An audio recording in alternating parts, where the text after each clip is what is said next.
অবস্থা এই অবস্থা আমার এটা আবার আধা বাড়িও বড় মুশকিল। তাহলে অবস্থা খুবই খারাপ নাকি? হ্যাঁ খুবই খারাপ। খাওয়া দাওয়া সেরকম করেন একবার খাওয়া দাওয়া করছেন?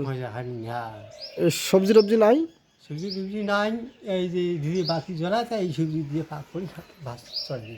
ও আচ্ছা,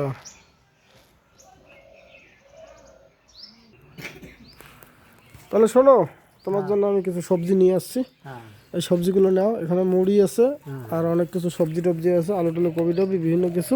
হ্যাঁ তো এগুলো রান্না করে খাবেন, ঠিক আছে? হ্যাঁ হ্যাঁ তা কেমন লাগলো? ভালো লাগলো।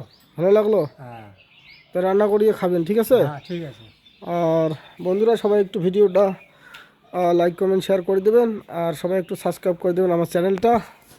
সবাইকে অসংখ্য ধন্যবাদ। বাতিলে চলে যায় দি। হ্যাঁ হ্যাঁ জ্বলছে। এটা তোমার বাড়ি? হ্যাঁ হ্যাঁ এটা আমার আরে বাবার এই অবস্থা! এই অবস্থা আমার এটা আবার আধা বাড়িও বড় কষ্ট হয়েছে। হয়, হ্যাঁ ইস, খুবই মুশকিল সমস্যাহীন। মুসলিম সমস্যা মানে ঘরের অবস্থা খারাপ। আমার তো ঠিক আছে, হ্যাঁ ঠিক আছে। আমি